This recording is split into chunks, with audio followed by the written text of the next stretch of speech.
ఆదికాండము 25వ అధ్యాయము. ఆదికాండము 25వ అధ్యాయము 20వ వచనం నుండి చదువుదాం.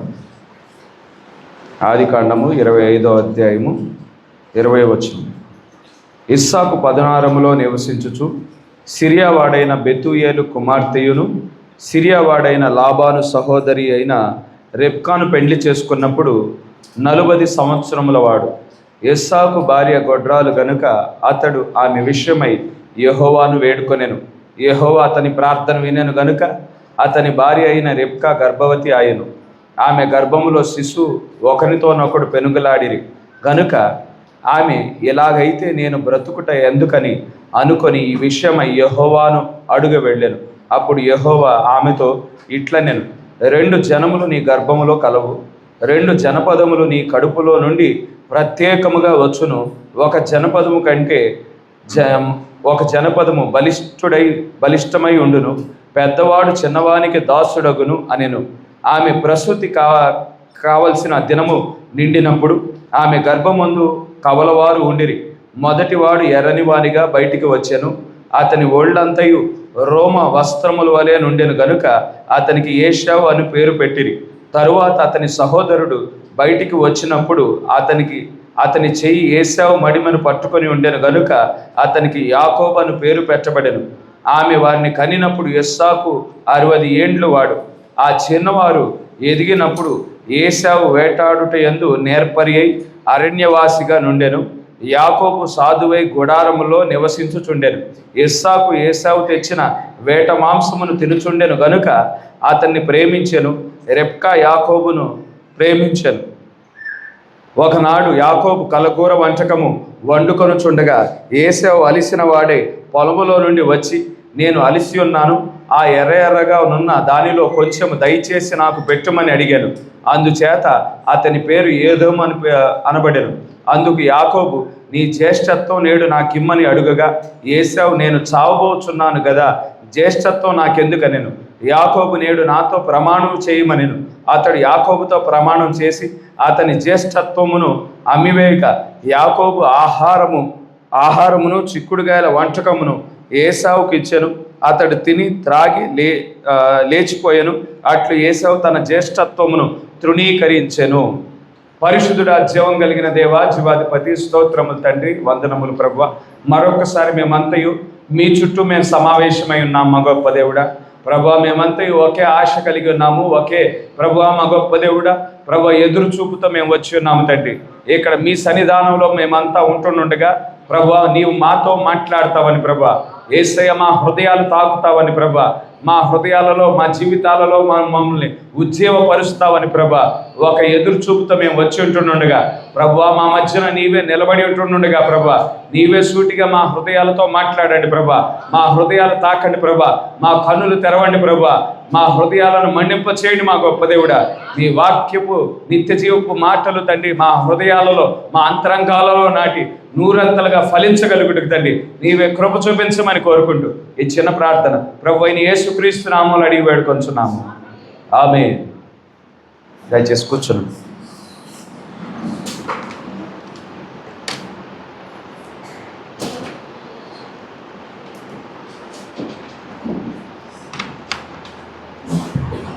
అన్ని నామముల కన్నా ఉన్నతమైన నామము, ప్రశస్తమైన నామము ప్రభు అయిన యేసుక్రీస్తు తన ఘనమైన నామానికి మహిమ కలుగునుగాక.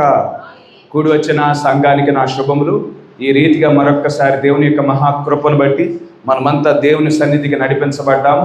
ఈ రీతిగా మన దేవుణ్ణి స్తుతించడానికి, ఆరాధించడానికి, మరొక్కసారి ఆయన యొక్క నిత్య జీవపు మాటలు విని మన జీవితాలు మార్చబడటానికి దేవుడు కృప చూపించున్నాడు. అటువంటి కృప చూపించిన మన దేవునికే మహిమ కలుగునుగాక.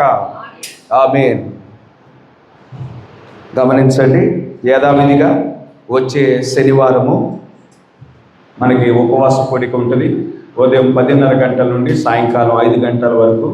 మరి ఏ ఒక్కరు మిస్ కాకోకుండా మరి ప్రార్థనలో పాలు పంపులు పొంది దేవుని యొక్క దీవెనలు, ఆశీర్వాదాలు మీరును మీ కుటుంబాలు పొందుకోవాల్సిందిగా కోరుతా ఉన్నాను. మరియు యథావిధిగా వచ్చే ఆదివారము ఆ సాయంకాలం 5:30 గంటలకి కమ్యూనియన్ కార్యక్రమం జరుగుతుంది. దయచేసి ఆ విషయాన్ని గమనించవలసిందిగా కోరుతా ఉన్నాను. ఈ మధ్యాహ్న సమయంలో వధువు ఉద్యమంలో జన్మించిన కవలలు అనే అంశం మీద మాట్లాడాలని ఆలోచన కలిగి ఉంటుండగా దేవుడే తన యొక్క ఆలోచనలు మరి వ్యక్తపరచునుగాక. వధువు ఉద్యమంలో జన్మించు కవలలు. ఇక్కడ మనం చదివిన ఈ వాక్య లేఖనాన్ని గమనించండి. 20వ వచనం నుండి మనం చదివాము. 25వ అధ్యాయము 20వ వచనం, ఆదికాండం.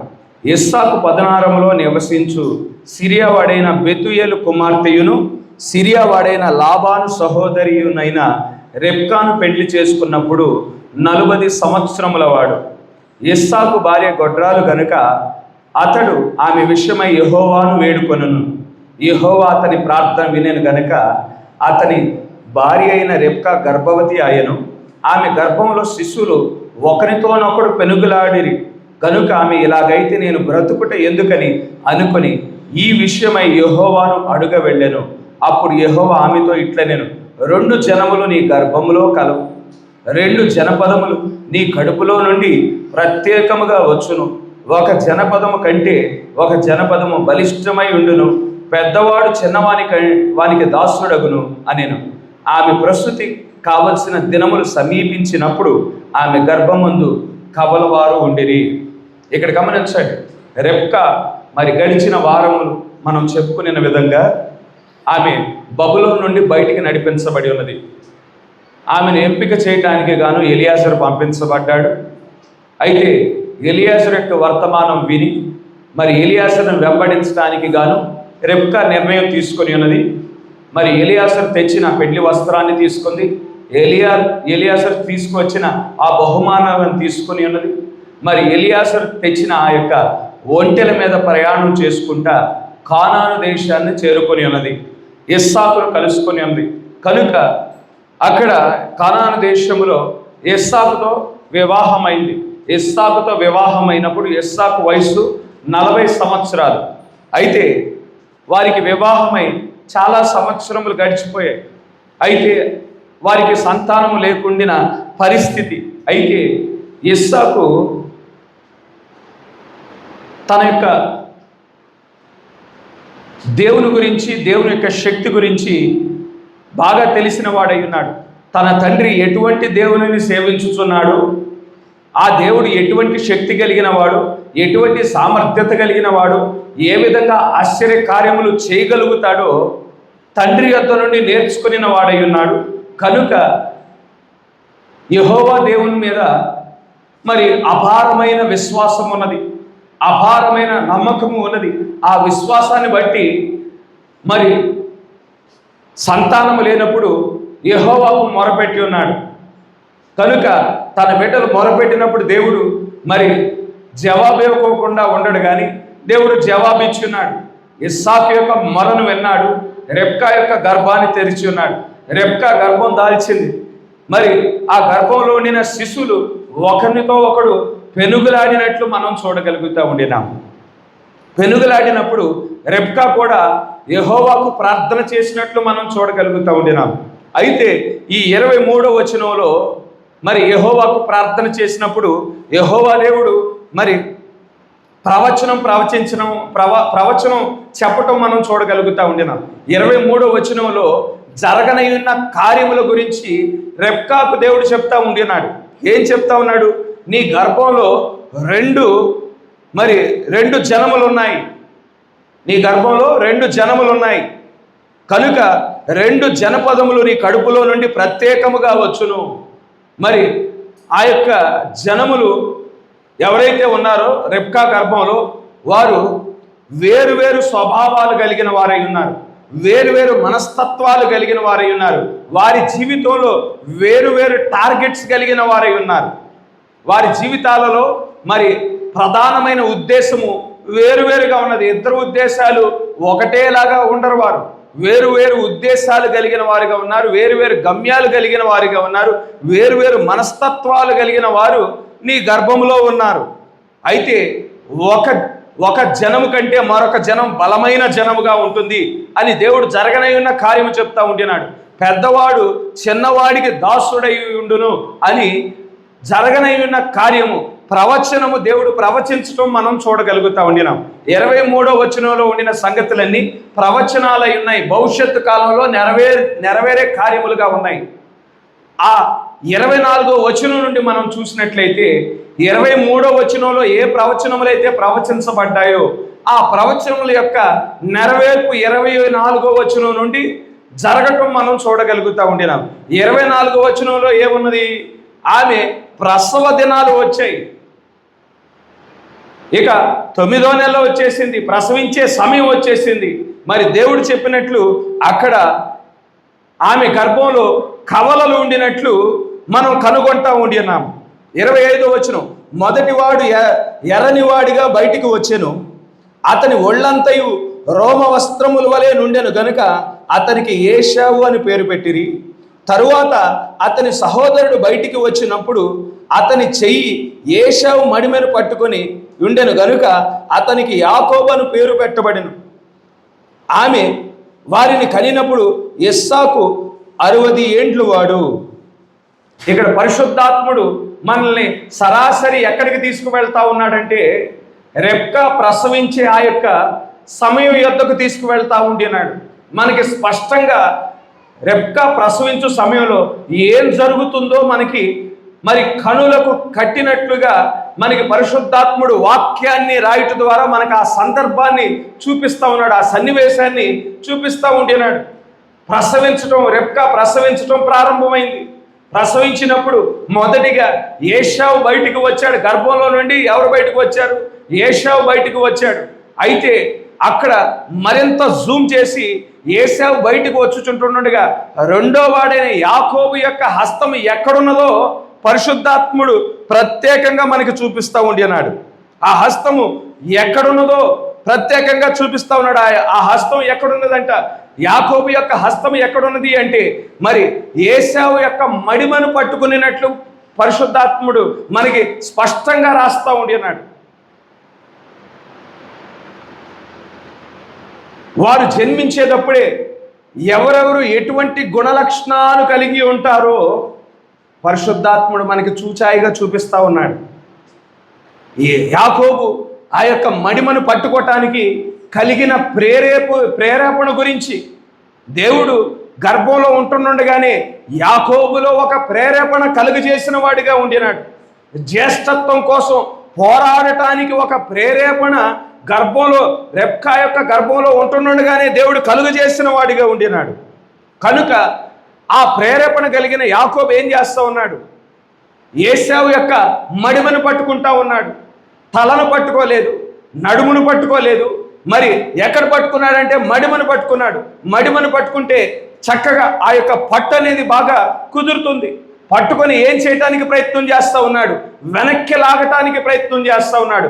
మొదట యాకోబు బయటికి రావటానికి ప్రయత్నం చేసినట్లు మనం చూడగలుగుతూ ఉండినాం. ఈ సంగతులన్నిటికీ మనం వాక్యం ధ్యానించేటప్పుడు మనం సాక్షులుగా దేవుడు మనల్ని నిలబెట్టుకోవటం మనం చూడగలుగుతూ ఉండినాం. మొదటి సన్నివేశం, యాకోబు గురించిన మొదటి సన్నివేశం దేవుడు స్పష్టంగా చూపిస్తూ ఉన్నాడు. మొదటి సన్నివేశంలో ఎటువంటి ప్రేరేపణ కలిగి ఉన్నాడు? యాకోబు గర్భంలో ఉంటుండగానే తను జ్యేష్ఠత్వం పొందుకోవటానికి ఒక ప్రేరణ కలిగిన వాడిగా ఉన్నాడు. ఆ యొక్క తత్వాన్ని దేవుడే యాకోబులో పెట్టిన వాడిగా ఉండినాడు. కనుక ఆ మొదటి పిక్చర్లోనే జ్యేష్ఠత్వం కొరకు పెనుగులాడుట మనం చూస్తూ ఉండినాం.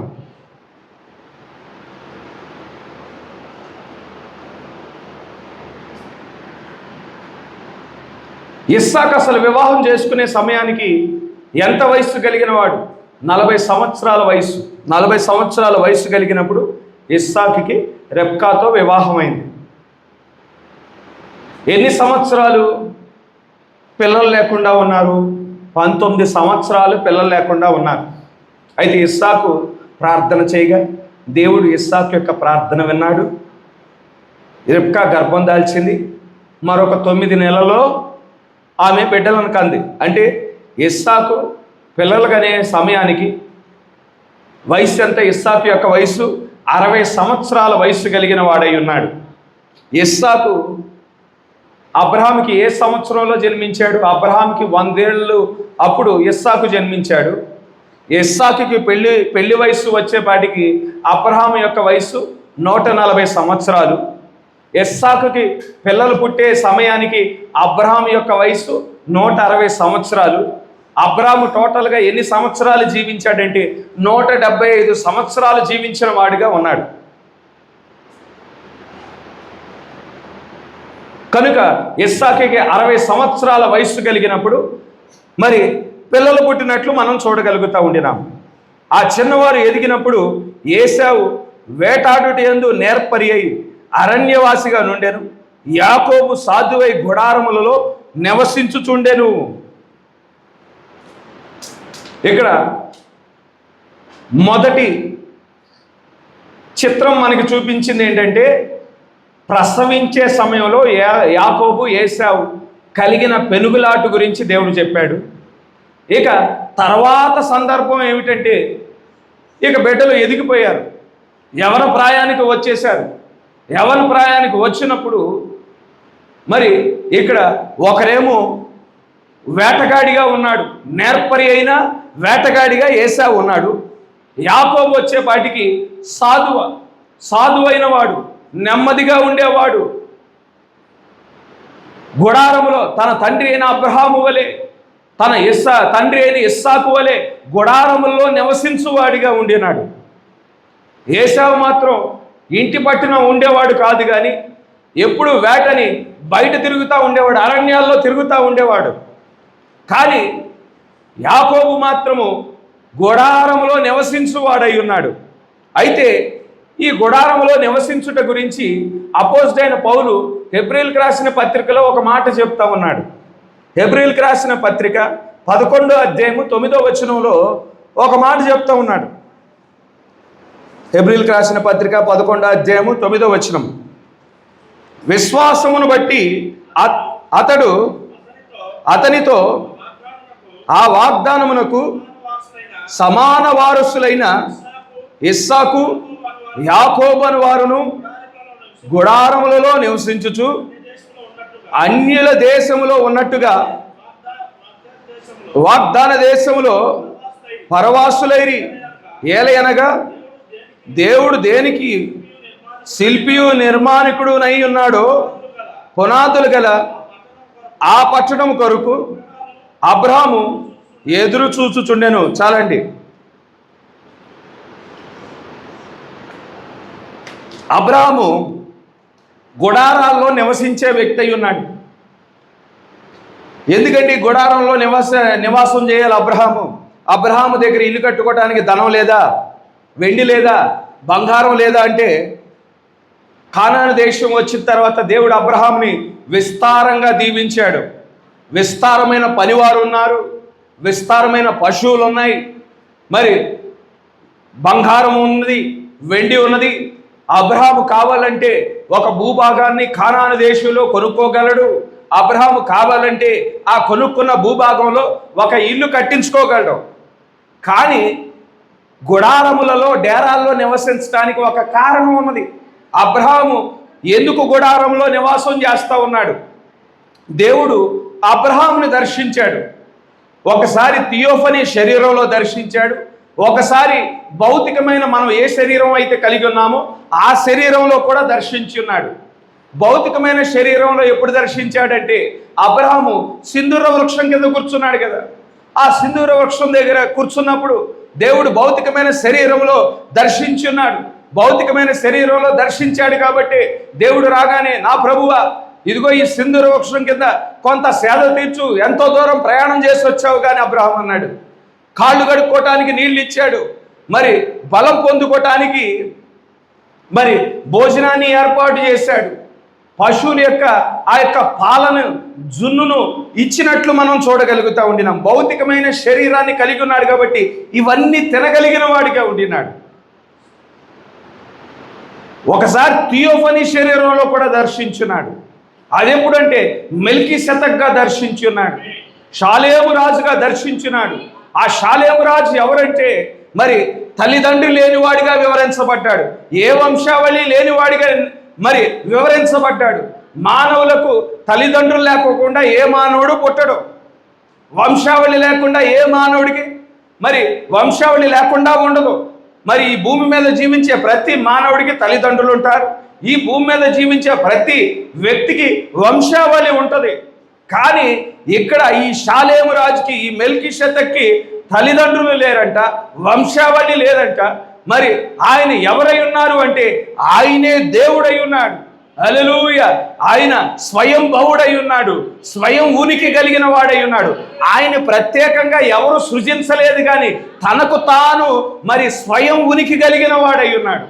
ఆ విధంగా మరి ఆ స్వయం ఉనికి కలిగిన ఆ దేవునిని మెల్కీషెదెకుగా అక్కడ రాయబడి ఉన్నది, షాలేము రాజుగా రాయబడి ఉన్నది. ఆయన ఏ రూపంలో వచ్చి ఉన్నాడంటే మరి వాక్యపు శరీరంలో ఆయన వచ్చి ఉన్నాడు. థియోఫనీ రాజుగా ఆయన వచ్చి ఉన్నాడు. థియోఫనీ రాజుగా వచ్చి అబ్రహాముకి ఒక ప్రత్యక్షతనిస్తా ఉన్నాడు. ఇదిగో నేను థియోఫనీలకు రాజునై ఉన్నాను, నీవు నా కుమారుడు గనుక, నీవు ఎన్నిక చేయబడిన వాడు గనుక, నీవు నా యందు విశ్వాసం ఉంచి ఉన్నావు కనుక మరి నీకు కూడా నేను ఒక థియోఫనీ శరీరాన్ని పరలోకంలో నేను సిద్ధపరిచి ఉన్నాను. ఆ థియోఫనీ శరీరం గురించిన ప్రత్యక్షతను అబ్రహాముకి దేవుడు కలుగజేశాడు. అదే సంగతి గురించి, ఆ థియోఫనీ శరీరం గురించి యేసుక్రీస్తు వారు శరీరధారిగా వచ్చినప్పుడు కూడా మాట్లాడారు. మీ హృదయాలు కలవరపడనివ్వమాకండి, నేను తండ్రి యొద్దకు వెళ్ళుచున్నాను, తండ్రి యందు ఏ రీతిగా విశ్వసించుచున్నారో నా యందు కూడా అదే విశ్వాసం కలిగి ఉండండి. నేను మీకు స్థలం సిద్ధపరచ వెళ్ళుచున్నాను. నేను స్థలం సిద్ధపరిచిన ఎడల నేనుండు స్థలంలో మీరును ఉండులాగున మరలా నేను వచ్చి మిమ్మల్ని కొనిపోతాను అని దేవుడు చెప్పాడు. ఆ స్థలం ఏమిటో అపోస్తలుడైన పౌలు వివరించి చెప్తా ఉన్నాడు కొరింథీయులకు రాసిన పత్రిక. ఈ భౌతిక శరీరమైన ఈ గుడారము లయమైపోయినా కానీ వేరొక గుడారము మానవుల చేత నిర్మించబడనది, దేవుని చేత బడినది అయినా, నిత్యమైనది అయినా ఒక శరీరము మనకి పరలోకమందు ఉన్నది అని పౌలు చెప్తా ఉండినాడు. కనుక అబ్రహాముకి మెల్కీషెదెకుగా వచ్చిన, థియోఫనీ రాజుగా వచ్చిన మన దేవుడు ఆ థియోఫనీ శరీరం గురించిన ప్రత్యక్షతను ఇచ్చున్నాడు.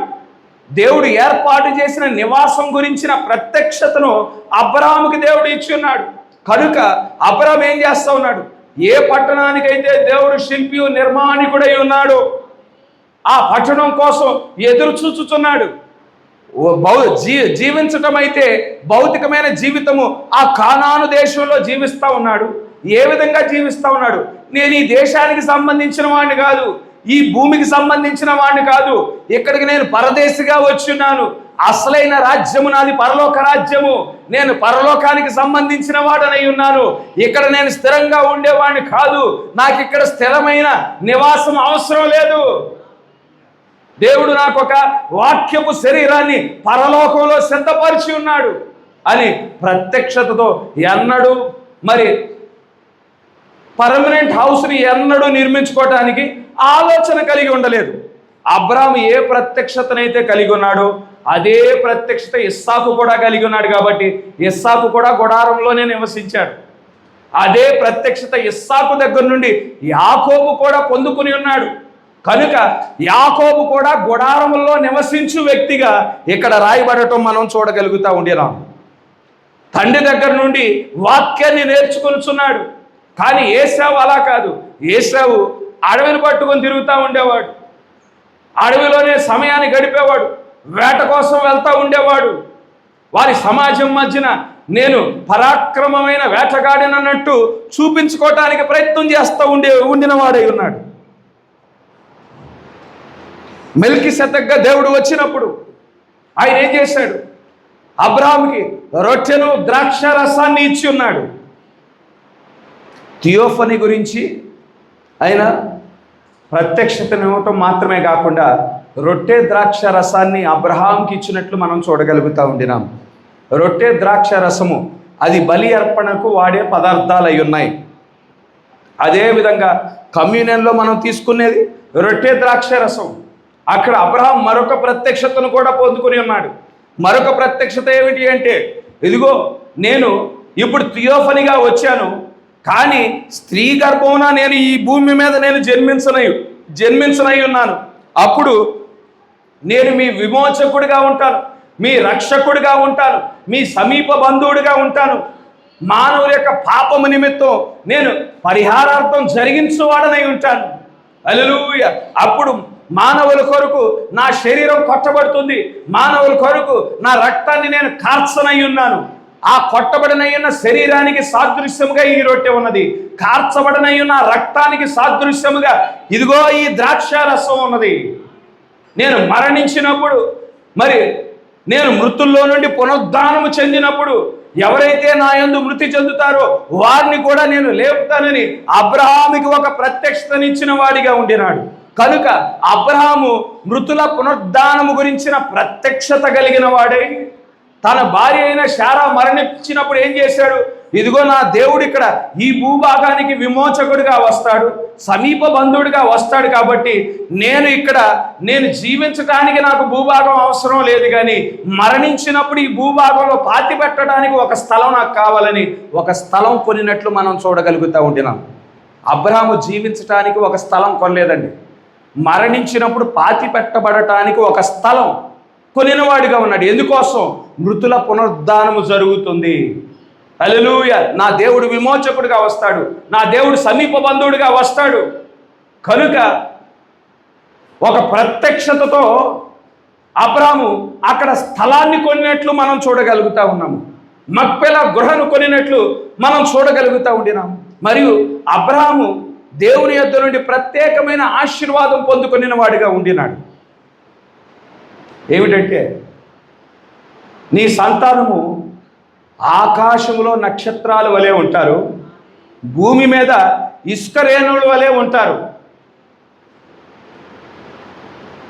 నక్షత్రాలు ఏంటండి, ఇసుక రేణువులు ఏంటండి?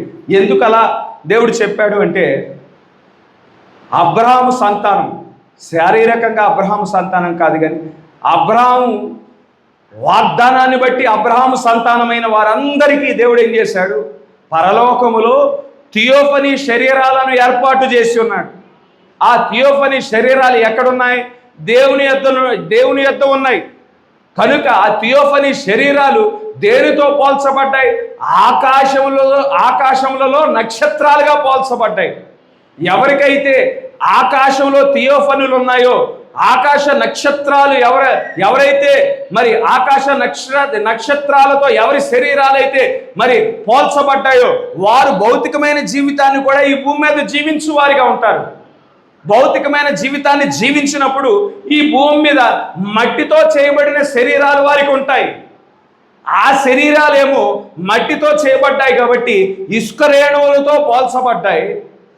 అదే మట్టితో మరి ఆ మట్టి శరీరాలతో జీవించే వారికి, అబ్రాము సంతానానికి పరలోకమందు మరి థియోఫనీలు కూడా దేవుడు ఏర్పాటు చేశాడు. కాబట్టి ఆ శరీరాలనేమో నక్షత్రాలతో పోల్చబడ్డారు.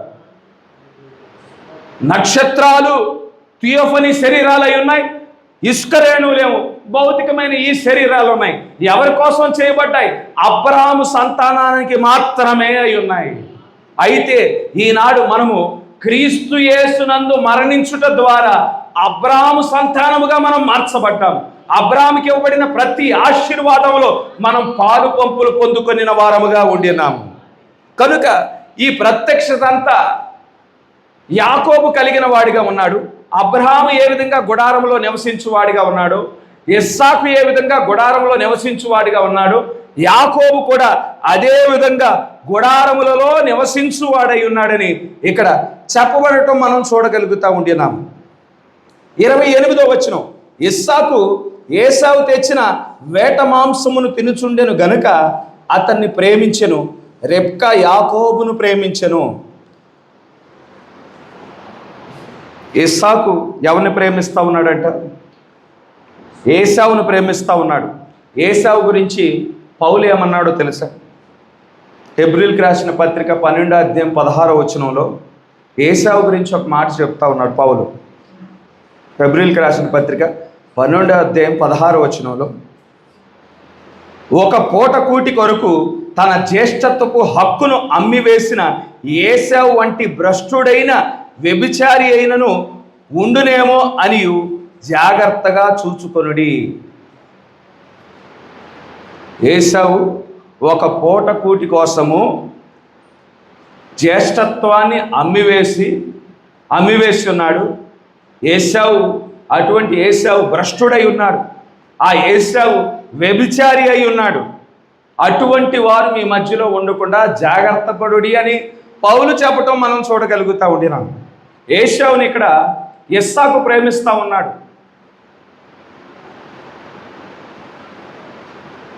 ఇక్కడ ఏశావుని ఇస్సాకు ప్రేమించుటలో ఒక సాదృశ్యం ఉన్నది. ప్రభు అయిన యేసుక్రీస్తు వారు ఆయన శరీరధారిగా వచ్చినప్పుడు ధనికుడైన యవ్వనస్తుడిని ప్రేమించాడు.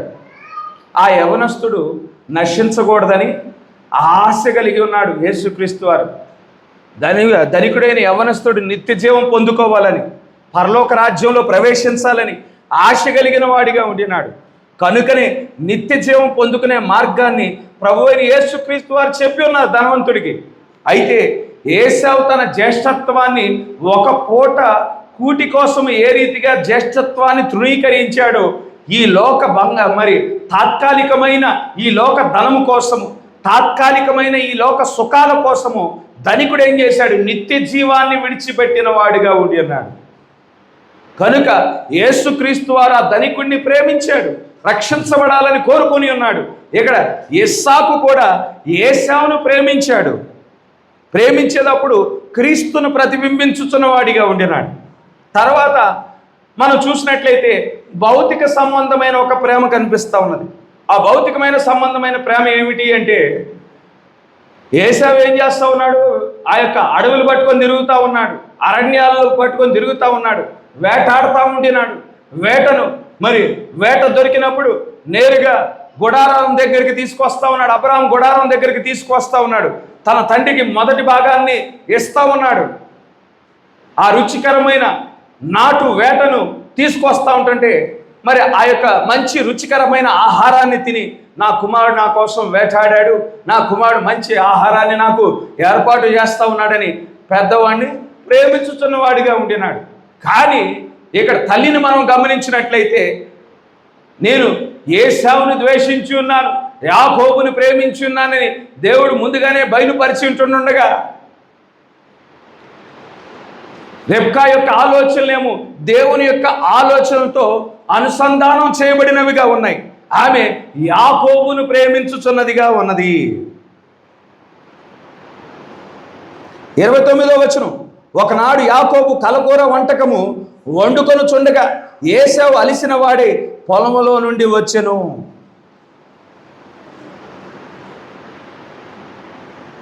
మొదటి పిక్చర్ మనకి దేవుడు ఏం చూపించాడు? రెబ్కా ప్రసవించుచున్నప్పుడు మొదటి పిక్చర్ చూపించాడు. అక్కడ యాకోబు ఏం చేస్తూ ఉన్నాడు?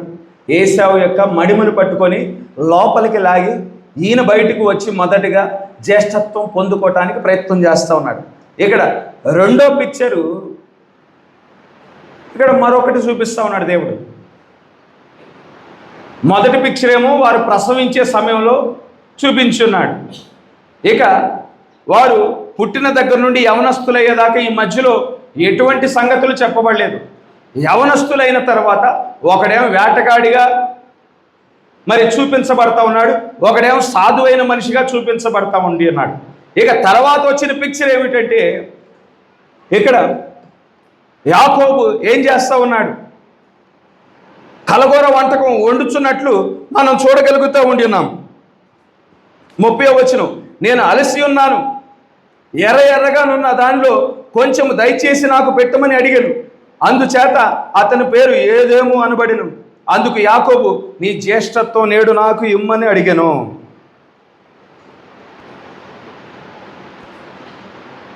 గర్భంలో పెనుగులాడింది జ్యేష్ఠత్వం కోసమే అయి ఉన్నది.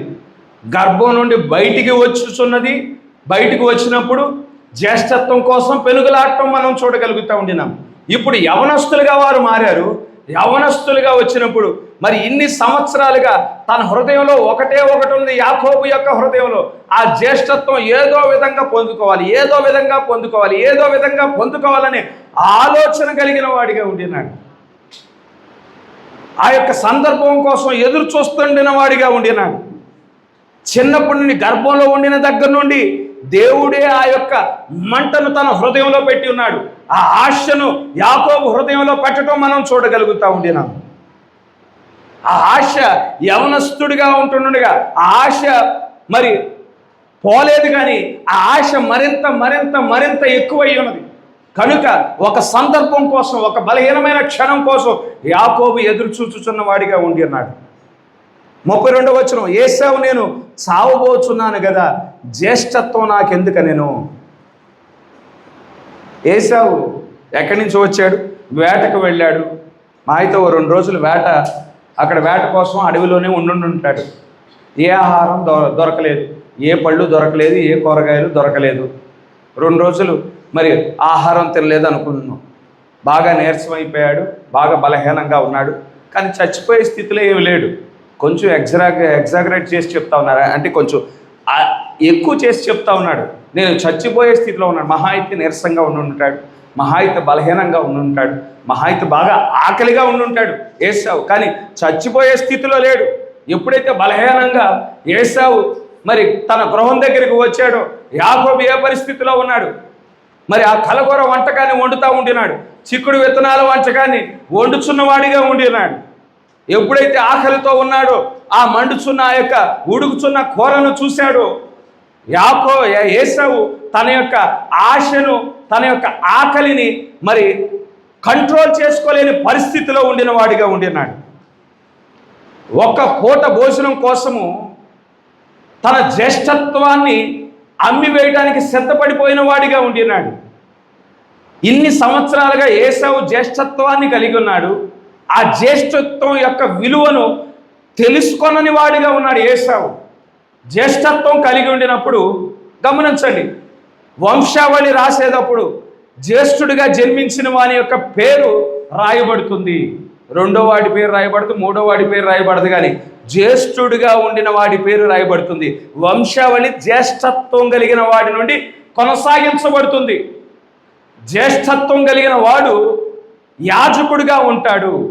యాజకుడిగా ఉండినప్పుడు దేవుని సముఖంలోకి వెళ్ళగలుగుతాడు, దేవునితో మాట్లాడగలుగుతాడు.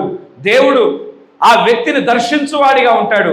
దేవుడు ఆ వ్యక్తికి కలలిచ్చువాడిగా ఉంటాడు, దర్శనాలు ఇచ్చువాడిగా ఉంటాడు. ఆ వ్యక్తితో నిబంధన చేసుకుని వాడిగా ఉంటాడు.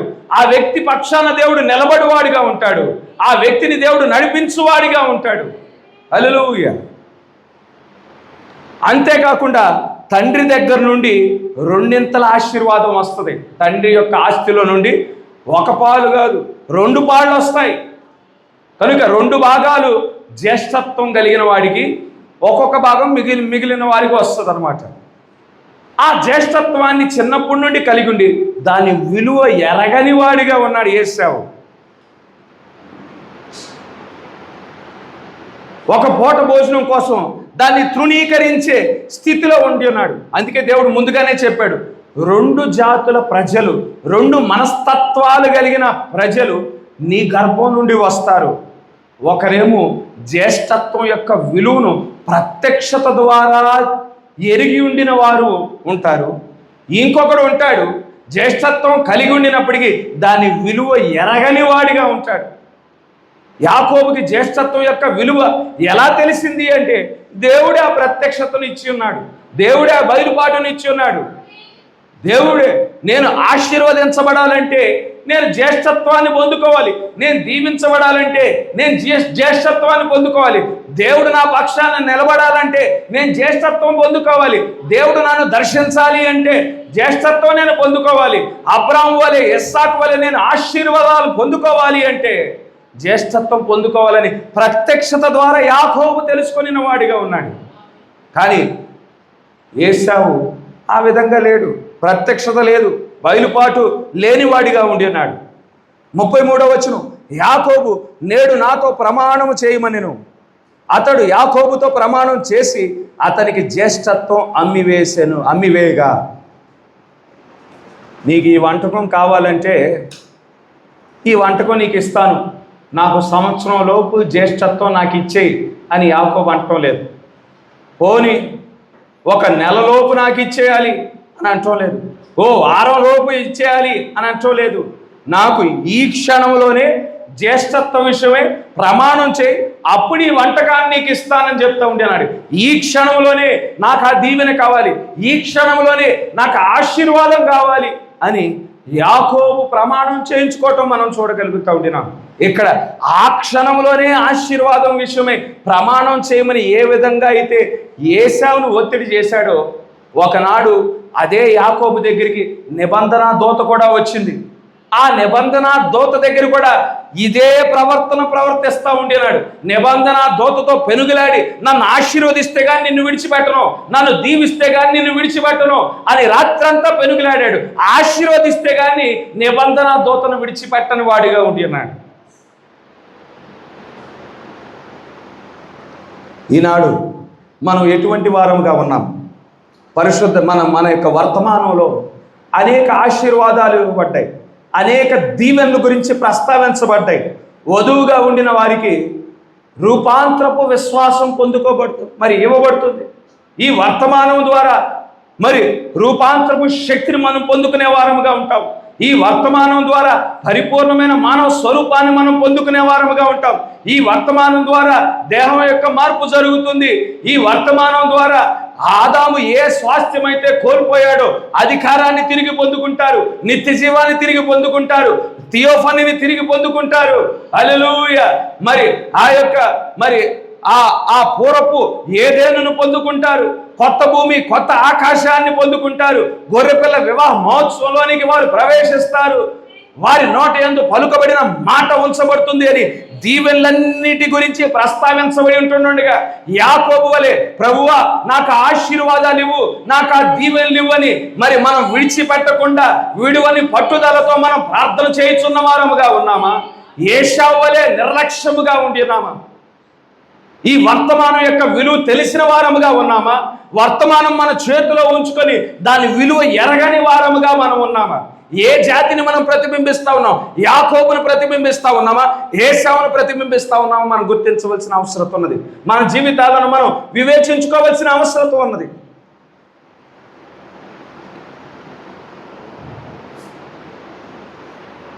ముప్పై 34వ వచనం, యాకోబు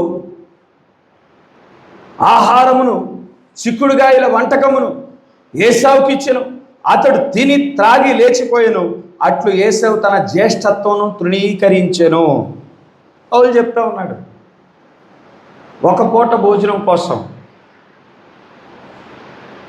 అక్కడ ఒప్పందం చేసుకున్నది సంవత్సరానికి సరిపడా సరుకుల కోసం కాదు, నెల రోజులకి సరిపడా సరుకుల కోసం కాదు, వారం రోజులకి సరిపడా సరుకుల కోసం ఒప్పందం చేసుకోలేదు. ఒక పూట భోజనం కోసం ఎటువంటి ఆశీర్వాదాలు, ఎటువంటి దీవెనలు ఏశావు తృణీకరించాడో గమనించండి. దేవుడే స్వయంగా ఎవరితో అయితే నిబంధన చేసుకుంటాడో వారితో స్వయంగా దేవుడు దిగివచ్చి వారితో మాట్లాడతాడు. దేవునితో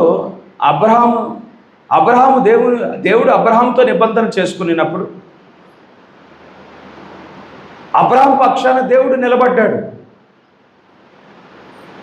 వ్యవసాయం చేసుకునే అబ్రహాము, సాధారణమైన వ్యక్తిగా ఉండిన అబ్రహాము 300 మందిని తీసుకువెళ్ళి 5 రాజులను తరిమి కొట్టినట్లు మనం చూడగలుగుతూ ఉండేనాం.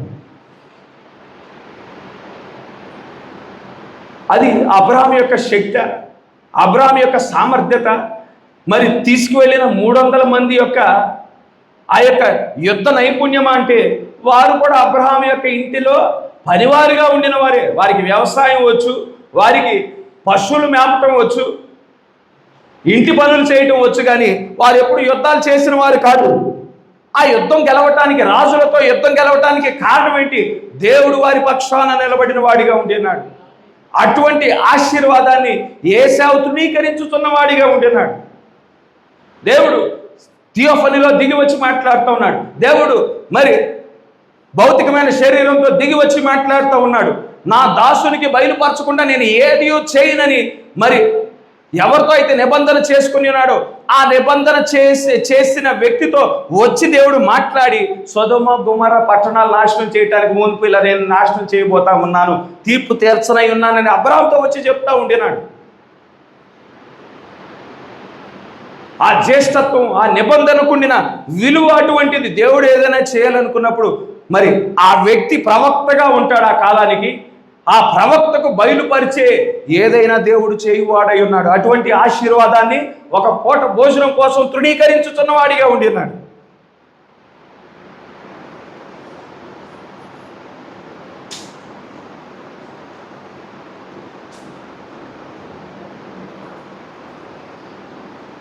కనుక ఇక్కడ గమనించండి, ప్రవక్త యాకోబు ఏశావు గురించి ఒక మాట చెప్తా ఉన్నాడు. వినుట, గుర్తించుట, దేవుని వాక్యము ప్రకారము చేయుట. 1960 సంవత్సరం 2 నెల 21వ తారీఖున బోధించిన వర్తమానం ఇది. వినుట, గుర్తించుట, దేవుని వాక్య ప్రకారము చేయుట. దేవుడు తన ఆత్మను క్రొమ్మరించుదునని ఈ దినములకు వాగ్దానము చేసెను. అది దానియేలు ద్వారా వాగ్దానము చేయబడెను. ఆ విగ్రహం యొక్క పాదమును రాయి కొట్టు దినములలో జనులు తమ దేవుడు గొప్ప కార్యములను చేయుదురని చెప్పెను. ప్రవచనము వెంబడి ప్రవచనము. అన్ని సెమినరీలు ప్రపంచము దానిని కాదనలేదు. దేవుడు దానిని చేయును. ఏమైనను ప్రజలు దానిని వెంబడించుదురు. ప్రకృతి సంబంధమగు సంఘము, ప్రకృతి అతీతమగు సంఘము మీరు చూచారా? వాక్యం వల్లనే ఆ భేదము కలిగెను. యాకోబు కూడా అదే తలంచెను. ఏమైనా కానీ ఆ జన్మ హక్కు నాకు లేనిచో ఎన్నడూ నేను ఆశీర్వదింపబడలేను అనుకొనేను. ఆ జన్మ హక్కును నేను పట్టుకొనవలెనని అనుకొనేను. కానీ ఏశావు దాన్ని ద్వేషించెను. వారి కుమారులు నేటికి దానిని ద్వేషించుచున్నారు. ఎప్పుడు అంతే. ఎక్కడ ఉద్యమం జరిగినా దాని వలన కవలలు జన్మించుదురు. ఇది కఠినమైనదే కానీ నిజమగు మాట. ఇస్సాకు రెబ్కాలు జంటను కనిరి. లోకము సృజించబడినప్పుడు అది 2 వృక్షములను ఉత్పత్తి చేసెను. కయ్యోను హేబేలు ఇద్దరిని ఉత్పత్తి చేసెను. ఇష్మాయేలు ఇస్సాకును ఇద్దరిని ఉత్పత్తి చేసినది. ఏశావు యాకోబని ఇద్దరిని ఉత్పత్తి చేసినది. ఒకడు ప్రకృతి సంబంధి, మరొకడు అతీతుడు. ప్రకృతి సంబంధి అయిన వాడు తెలివిగలవానిగా కనబడెను. ఇంకొకడు ఆత్మ చేత నడిపించబడెను. అది ఎల్లప్పుడూ అంతే. లోదర్ సంఘం వచ్చినప్పుడు అంతే. మొదటగా పెంతుకొస్తును తీసుకొందుము. పెంతుకొస్తు పుట్టుకను చూడండి. అది ఒక గొప్ప శక్తి గల ఉద్యమమును ప్రపంచమంతా పెళ్ళుబుకించెను. అది లోకమంతా తెలిసిన పెంతుకొస్తు ఆ కొద్ది కాలమునికే పౌలు చెప్పినట్లుగా వారి మధ్య ఒకడు లేచి వంకర విషయములను తీసుకొని వచ్చి దేవుని నుండి జనులను దూరంగా త్రిప్పును. సరిగ్గా వారు అలాగే చేసిరి. అది రెండింటిని ఉత్పత్తి చేశాను. ఇక్కడ ప్రవక్త చెప్పుచున్న మాటలను గమనించండి. యాకోబు అనుకున్నాడంట, నేను జ్యేష్ఠత్వం లేకపోతే నేను ఏమాత్రం ఆశీర్వదించబడే అవకాశం లేదు. కనుక ఏ విధంగానైనా కానీ నేను జ్యేష్ఠత్వం పొందుకోవాలి అని యాకోబు అనుకున్న వాడిగా ఉన్నాడు. కానీ ఏశావు మాత్రము జ్యేష్ఠత్వానికి విలువ ఇవ్వని వాడిగా ఉన్నాడు. దాన్ని ద్వేషించుతున్న వాడిగా ఉండినాడు. యాకోబు యొక్క సంతానం నేటికి అదే విధంగా ఉన్నారని ప్రవక్త చెప్తా ఉండినాడు. ఎల్లప్పుడూ ఆది కాండము నుండి మనం చూసుకున్నట్లయితే నిజ ద్రాక్షవల్లి, అబద్ధ ద్రాక్షవల్లి పక్కన పక్కనే ఉండినట్లు మనం చూడగలుగుతూ ఉండినాం. ఏదేను వనంలో జీవవృక్షము మరియు బుద్ధి జ్ఞానములు ఇచ్చే వృక్షము ఆ ఏదేను వనంలోనే ఉన్నాయి పక్కన పక్కనే. కయ్యోను హేబేలు పక్కన పక్కనే ఉన్నారు. ఇష్మాయేలు ఇస్సాకు పక్కన పక్కనే ఉన్నారు. యాకోబు ఏశావు పక్కన పక్కనే ఉన్నారు.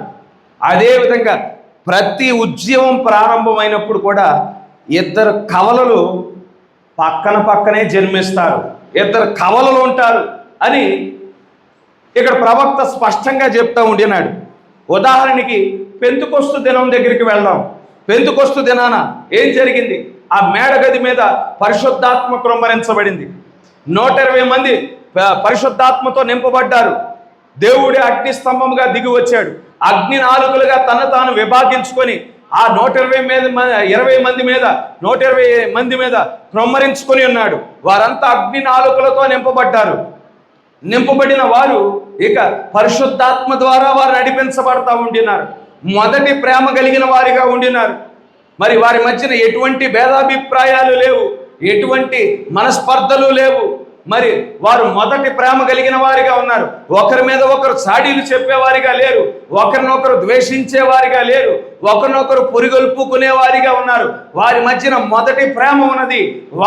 వారు లోకం నుండి వేరుపరచబడ్డారు, లోకము వారిలో ప్రవేశించకుండా జాగ్రత్త పడిన వారిగా ఉండినారు.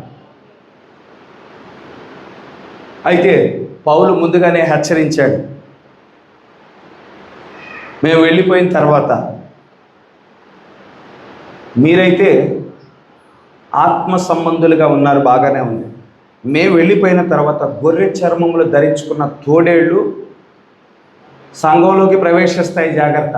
వారు మందను కనికరించరు, వారు ఈడ్చుకు వెళ్ళిపోతారు సంఘాన్ని అని వేరొక జాతి ప్రజల గురించి చెప్తా ఉంటున్నాడు. వీరైతే ఆత్మ ద్వారా నడిపించబడేవారు, వేరొకరు మేము వెళ్ళిపోయిన తర్వాత, మా పరిచర్య ముగించబడిన తర్వాత గొర్రె చర్మం ధరించుకున్న తోడేళ్ల గుంపు ప్రారంభమవుతుంది.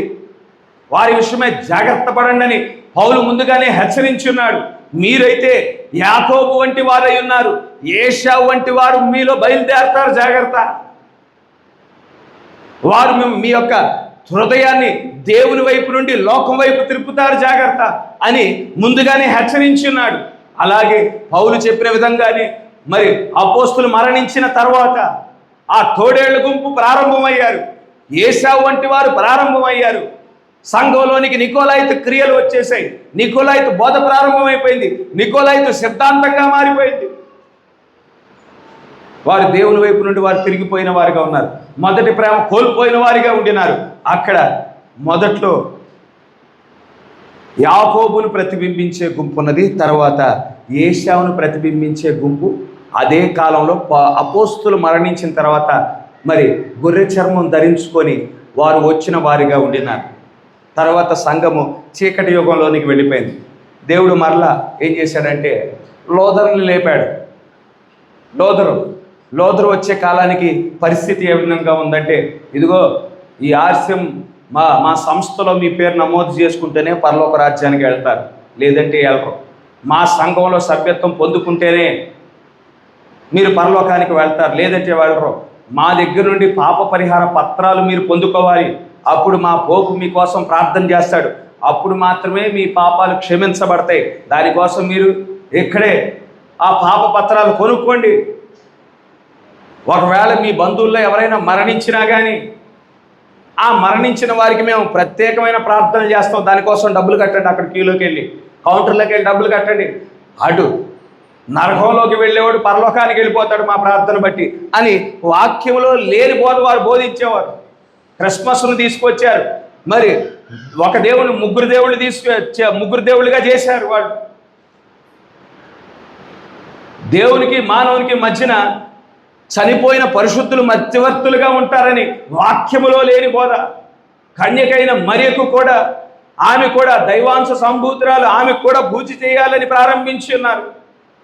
పోపు క్రీస్తు యొక్క ప్రతినిధి అయి ఉన్నాడు, ఆయన కూడా పాపాలు క్షమించగలడని బోధించడం వారు మొదలుపెట్టారు.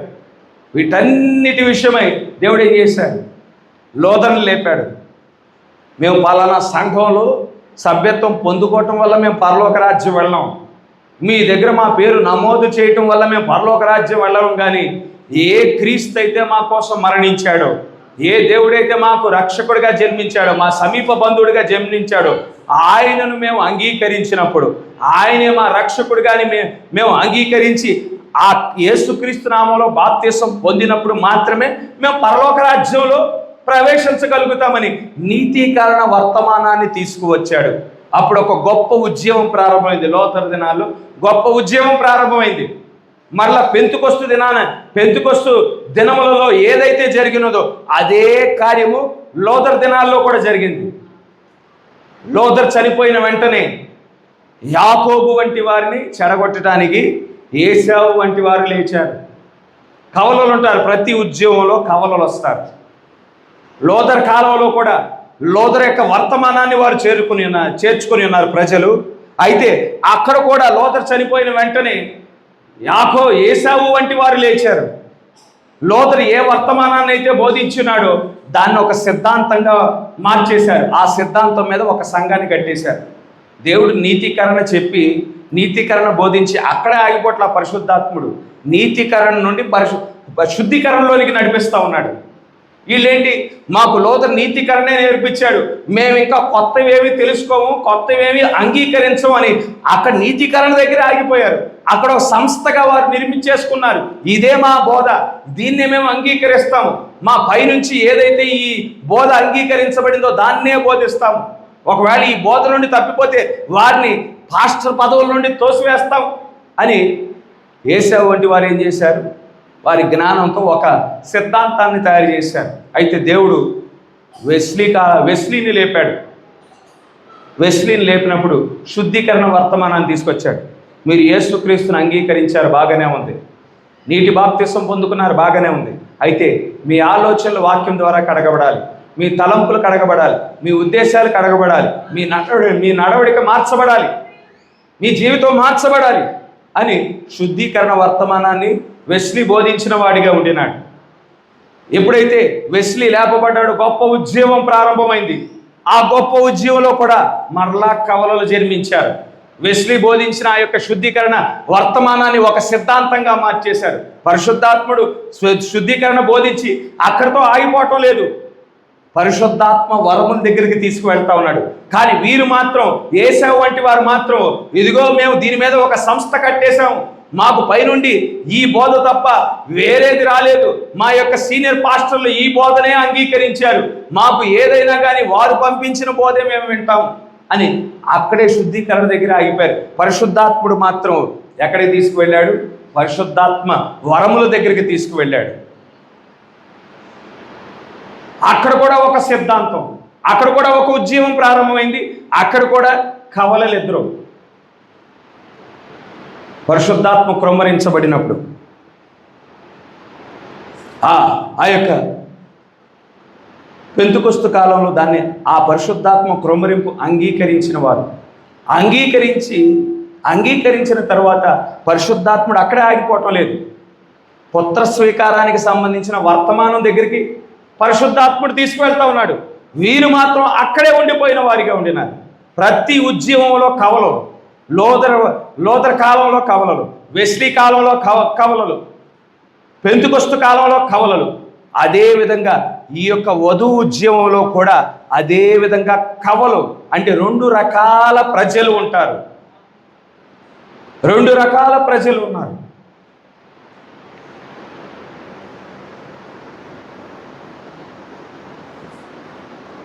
వి వుడ్ సీ జీసస్ అనే వర్తమానంలో మేము యేసును చూచెదము 1961 2వ నెల 8వ తారీఖున. People are very religious, always it has been. ప్రజలంతా మత సంబంధమైన వారిగా ఉన్నారు, అది ఎల్లప్పుడూ అదే విధంగా ఉన్నది. As I preached the other night over there, a revival always produces twins like Esau and Jacob. గడిచిన రాత్రి కాలం నేను బోధించిన విధంగా ప్రతి ఉద్యమంలో ఒక కవలలను ఉత్పత్తి చేస్తుంది. ఏసావు యాకోబు వంటి వారిని ఉత్పత్తి చేస్తుంది. ఏ man of the world and the man of that decides the birth right. ఒకరేమో ఈ లోకానికి సంబంధించిన వాడై ఉన్నాడు, మరొకరేమో జ్యేష్ఠత్వపు హక్కును ప్రేమించు వాడై ఉన్నాడు. కనుక ప్రతి ఉద్యమంలో కవలలు జన్మిస్తారు. ఒకరేమో ఈ లోకానికి సంబంధించిన వారై ఉన్నారు. ఈ లోకానికి సంబంధించిన వారైతే వారు నామకార్థ భక్తి చేయువారై ఉంటారు. కానీ యాకోబు వంటి వారు కేవలం ఆదివారం ఆరాధనకు వచ్చి సంతృప్తి చెందేవారు కాదు, కేవలం మంగళవారం ఆరాధనకు వచ్చి సంతృప్తి చెందేవారు కాదు. వారికి ఏ వర్తమానం అయితే ఇవ్వబడిందో ఆ వర్తమానంలో ఏ వాగ్దానాలు అయితే ఇవ్వబడ్డాయో ఆ వాగ్దానాలు స్వతంత్రించుకునేంత వరకు వారు పట్టుదల విడవని వారిగా ఉంటారు. ఆశీర్వాదాలు పొందుకునేంత వరకు, దీవెనలు పొందుకునేంత వరకు వారు హల్లెలూయా. రూపాంతరపరచు శక్తి అనే వర్తమానంలో ఈ ముగింపు కాలంలో ఆ కవలలు ఏ విధంగా ఉంటారు అంటే, ఎంత దగ్గరగా ఉంటారంటే సాధ్యమైతే ఎన్నిక చేయబడిన వారిని సైతము మోసపరిచే అంత స్థితిలో వారు ఉంటారు. ఇద్దరు ఒకే రకంగా ఉంటారని ప్రవక్త చెప్తా ఉండేనాడు.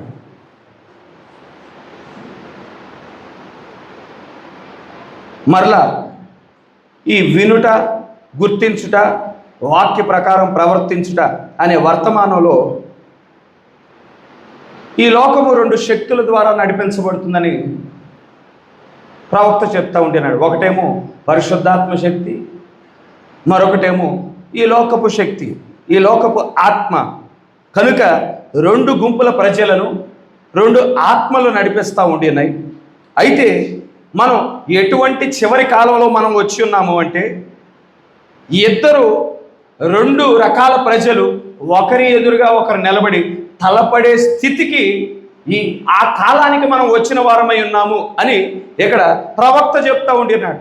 కనుక ఈనాడు రెండు రకాల ప్రజలు ఉన్నారు ఈ భూమి మీద. ఒకరు యాకోబును ప్రతిబింబించేవారు, మరొకరు ఏశావును ప్రతిబింబించేవారై ఉన్నారు.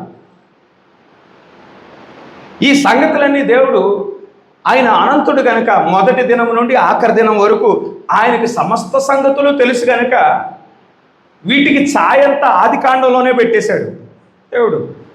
మనం గడిచిన వారంలో మనం చెప్పుకున్నాం కదా, ఆది కాండం, జెనెసిస్ ఆది కాండం 21వ అధ్యాయం. అక్కడ ఇస్సాకు యొక్క జననం గురించి రాయబడి ఉన్నది. ఆ ఇస్సాకు యొక్క జననం దేనికి సాదృశ్యముగా ఉన్నది? క్రీస్తు యొక్క జననానికి. క్రీస్తు యొక్క జననానికి సాదృశ్యముగా ఉన్నది. ఎలా ఉందండి ఇస్సాకు యొక్క జననం క్రీస్తు యొక్క జననానికి ఏ విధంగా సాదృశ్యంగా ఉంది? ఇస్సాకు యొక్క జననం గమనించండి. ఇస్సాకు జన్మించడానికి మునిపే ఇస్సాకు గురించి ప్రవచించబడి ఉన్నది. క్రీస్తు కూడా జన్మించడానికి మునిపే క్రీస్తుని గురించి ప్రవక్తలు ప్రవచించారు.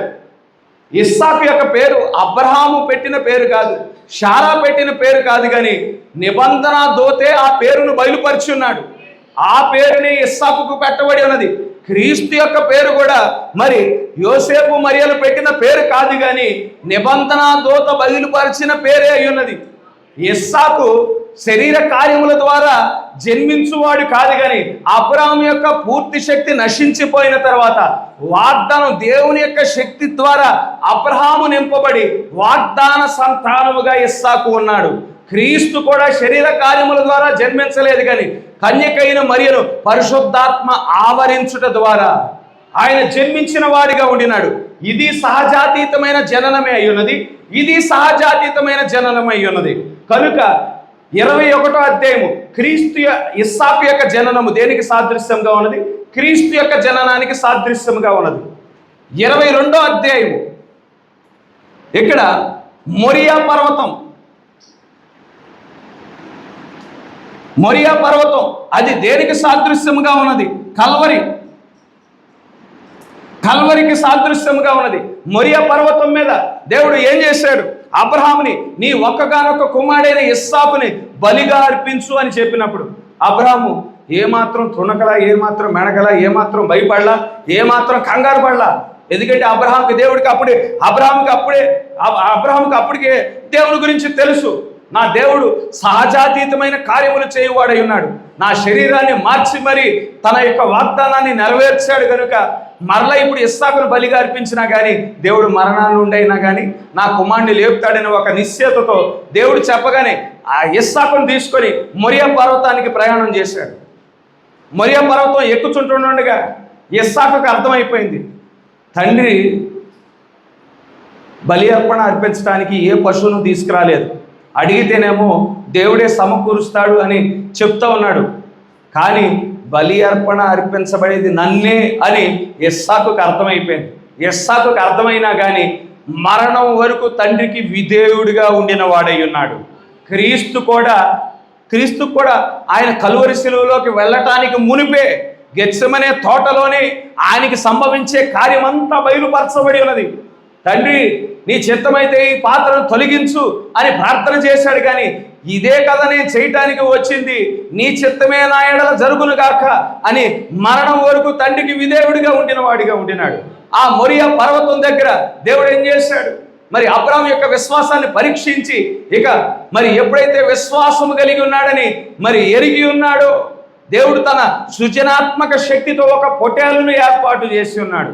అక్కడే మరి మన దేవుడు యెహోవా ఈరేగా పిలువబడ్డాడు. యెహోవా ఈరే అంటే మనకి మరి అవసరమైన ఆ బలి అర్పణను సమకూర్చువాడై ఉన్నాడు.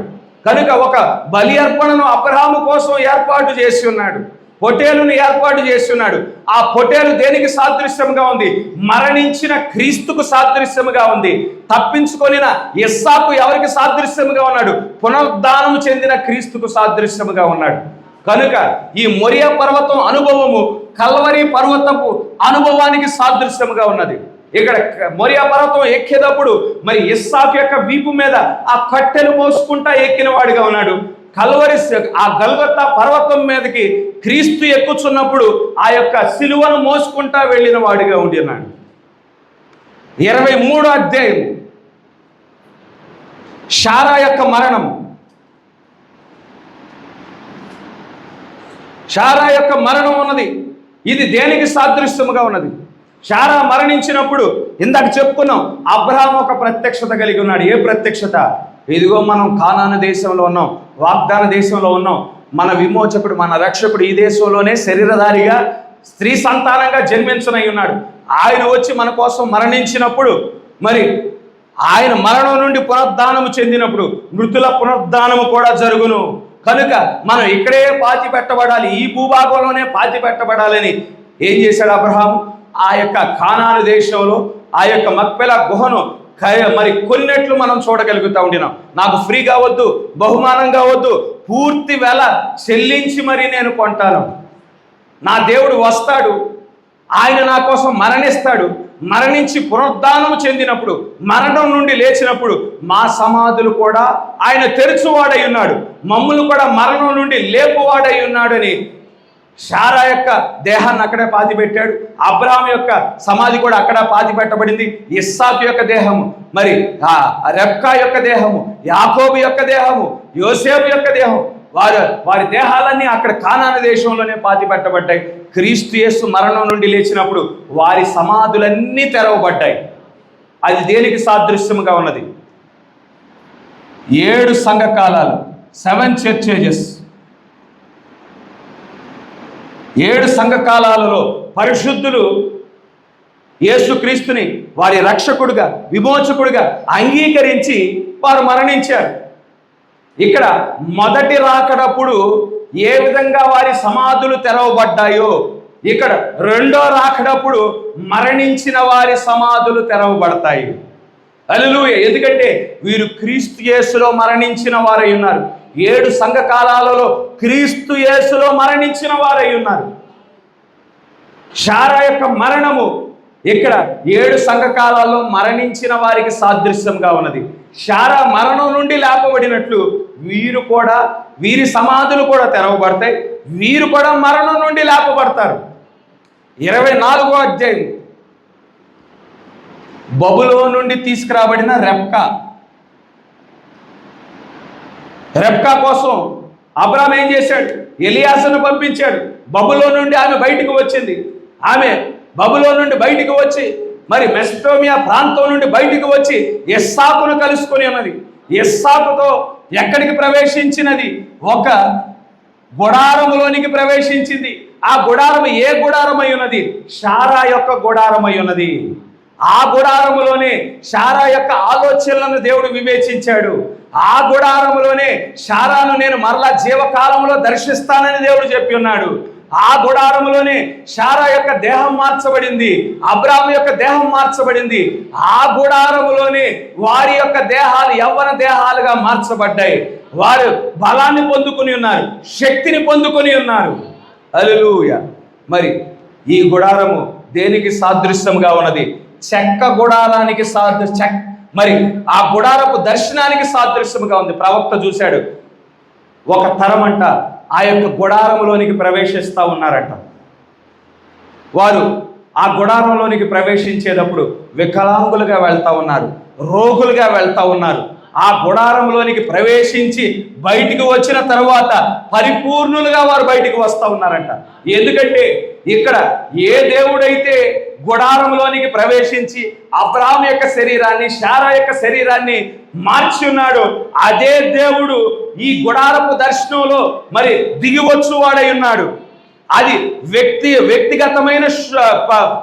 వ్యక్తిగతమైన అనుభవం అయి ఉన్నది, పబ్లిక్ షో కాదు. వ్యక్తిగతంగా ప్రతి ఒక్క వ్యక్తి మూడో ఈడ్పులోనికి ప్రవేశించువాడై ఉన్నాడు. ఆ గుడారపు దర్శనానికి సంబంధించిన అనుభవాన్ని పొందుకునేవాడుగా ఉండినాడు. ఆ షకీనా మహిమ దిగి వచ్చినప్పుడు అహరోను చేతికర్ర ఏ విధంగా ఫలించిందో అదే విధంగా మనం ఫలించు వారముగా ఉంటాం. పరిపూర్ణమైన మానవ స్వరూపాన్ని పొందుకుని వారముగా ఉంటాము. హల్లెలూయా. పరిపూర్ణమైన ఆ యొక్క దేవుని యొక్క పోలికను తిరిగి పొందుకునే వారముగా ఉంటాము. హల్లెలూయా. రూపాంతరపు శక్తి చేత నింపబడతాం. రూపాంతరపు విశ్వాసము ద్వారా నింపబడతాం. దేవుడు వ్యక్తిగతంగా మనతో మాట్లాడతాడు, మరిన్ని సంగతులు మనకి బయలుపరుస్తాడు. హల్లెలూయా. 25వ అధ్యాయం ఈరోజు మనం చదివాము.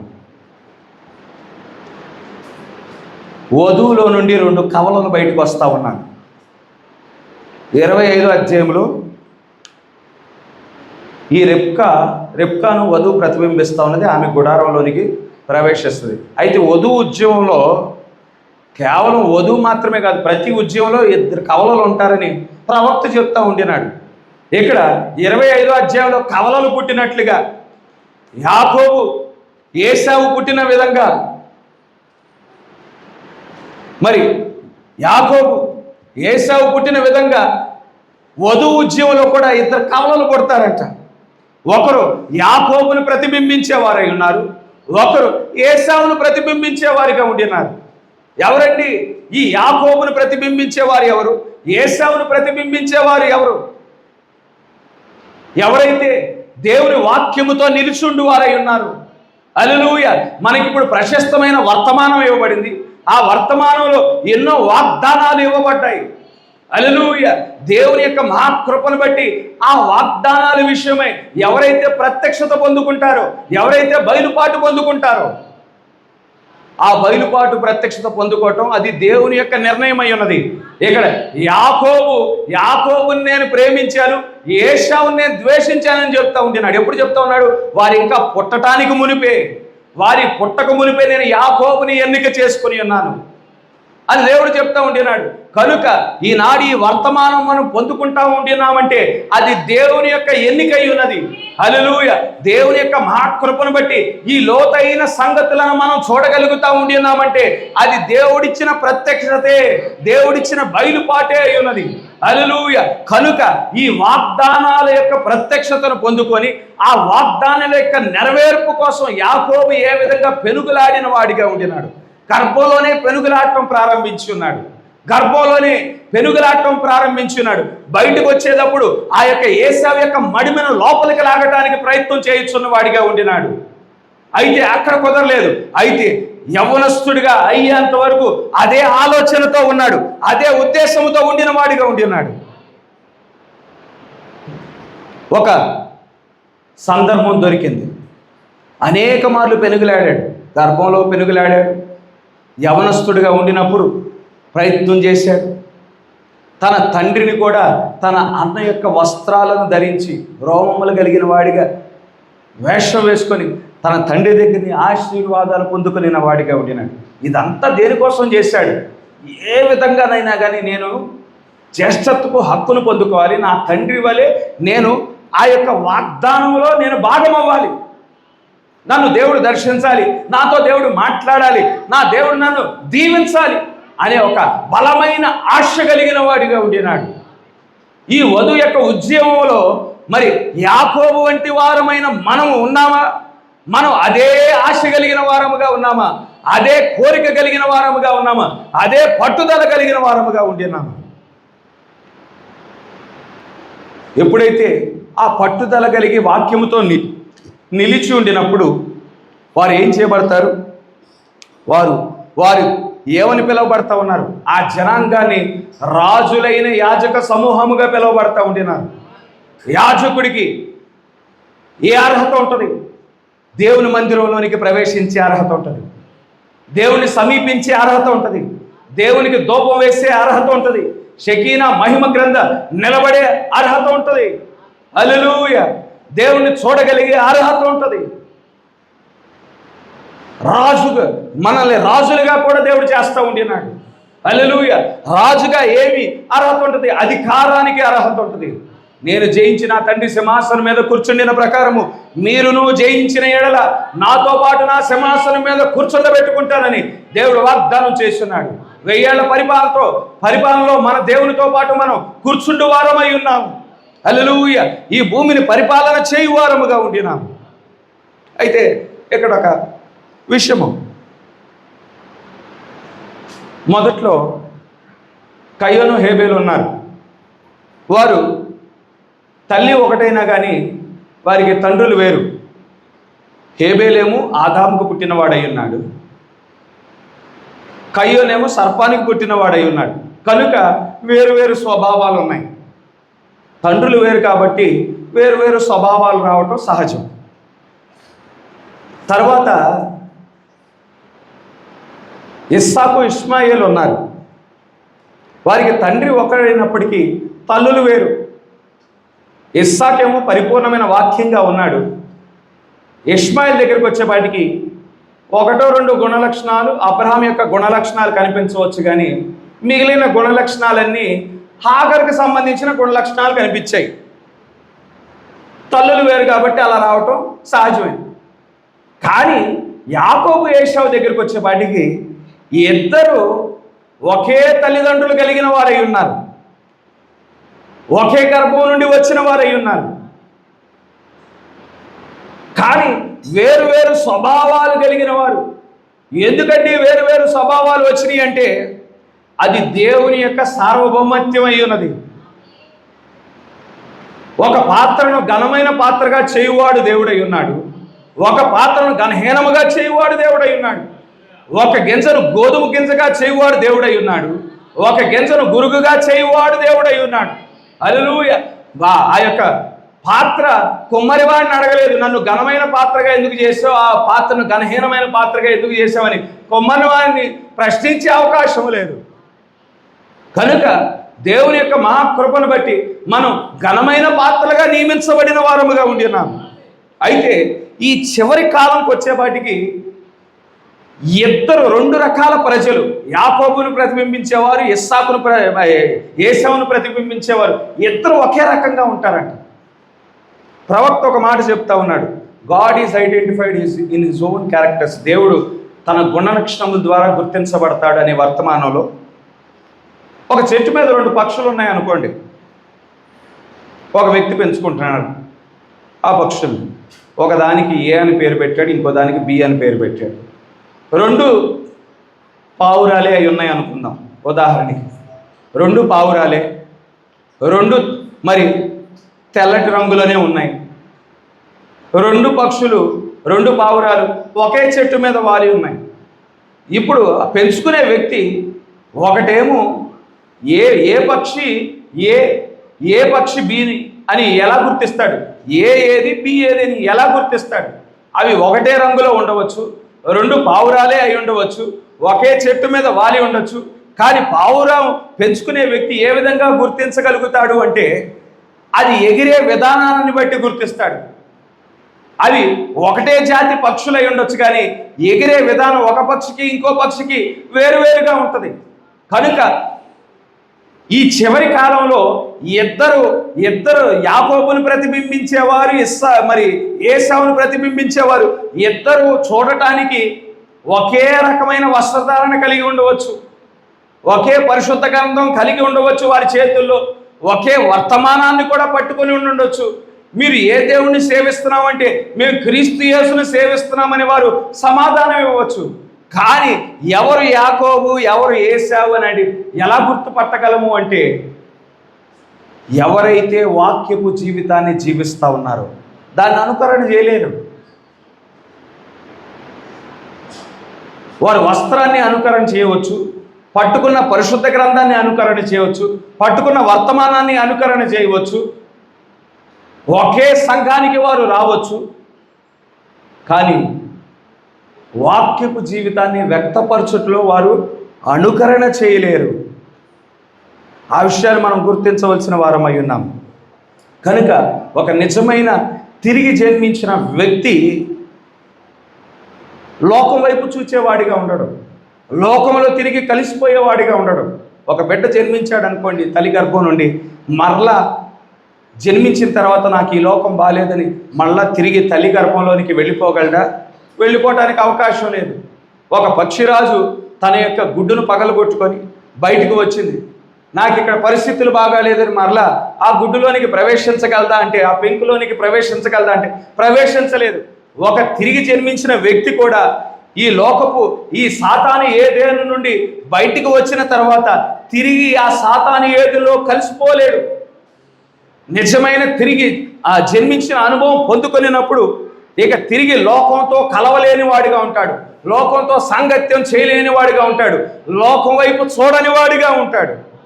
కనుక దేవుడి చివరి కాలంలో 7 ముద్రలు తెరవబడిన తర్వాత దేవుడు తన ప్రజల కోసం వస్తూ ఉన్నాడు. 2000 సంవత్సరాల క్రితం ఆయన తన రక్తాన్ని కార్చాడు, తన ప్రాణాన్ని పెట్టిన వాడిగా ఉండినాడు. ఎవరి కోసమైతే రక్తాన్ని కార్చాడో, ఎవరి కోసమైతే ప్రాణాన్ని పెట్టాడో ఆ ప్రజల కోసం ఈ భూమి మీదకు వచ్చాడు. దేవుడు తన ప్రజలను ఏ విధంగా గుర్తిస్తాడు అంటే, ఎవరైతే తిరిగి జన్మించిన అనుభవాన్ని పొందుకున్న వారిగా ఉంటారో, పరిశుద్ధాత్మతో ముద్రించబడిన వారిగా ఉంటారు. హల్లెలూయా. దానిని బట్టే తన ప్రజలను గుర్తించువాడై ఉన్నాడు. నా ఆత్మ లేనివాడు నా వాడు కాడని దేవుడు చెప్పుచున్న వాడిగా ఉండినాడు. హల్లెలూయా. వారు ఆత్మ సంబంధమైన వారిగా ఉంటారు. ఆత్మ ద్వారా వారు నడిపించబడే వారిగా ఉంటారు. పాప నియమముల నుండి వారు బయటికి నడిపించబడిన వారిగా ఉంటారు. హల్లెలూయా. వారు క్రీస్తు యేసునందు వారు ఉంటారు. వారికి శిక్షా విధి లేదు. కనుక గమనించండి, దేవుడు తన యొక్క ప్రజలను ఏ విధంగా గుర్తించువాడై ఉన్నాడు. పరిశుద్ధాత్మతో ముద్రించబడుట ద్వారా, ఆ గుర్తు ద్వారా తన ప్రజలను ఆయన గుర్తించువాడై ఉంటాడు. వారు వాక్యంతో నిలబడి వారై ఉంటారు, వాక్యాన్ని జీవించువారై ఉంటారు. వారి జీవితాలలో వాక్యానికి ప్రథమ స్థానం కలిగి ఉండిన వారిగా ఉంటారు. వాక్యపు ప్రత్యక్షతతో వారి కనులు తెరవబడతాయి. హల్లెలూయా. ప్రత్యక్షతతో ప్రార్థన చేయువారిగా ఉంటారు. హల్లెలూయా. ప్రత్యక్షతో కూడిన మాటలు మాట్లాడు వారిగా ఉంటారు. కనుక గమనించండి, వారి కోసం తలరాయిగా దేవుడు దిగి వచ్చాడు. మరిన్ని లోతైన సంగతులను ఆయన బయలుపరుస్తూ ఉన్నాడు. ప్రతి లోతైన సంగతి వెనకాల ఒక్కొక్క ఆశీర్వాదం తన బిడ్డలకు ఇచ్చుచున్న వాడిగా ఉన్నాడు. అలా ఆశీర్వాదాలు ఇచ్చి ఒకానొక సమయం మరి పరిపూర్ణమైన ఆశీర్వాదాన్ని దేవుడు ఇచ్చువాడై ఉన్నాడు. మన దేహం యొక్క మార్పును ఆయన కలుగు చేయువాడై ఉన్నాడు.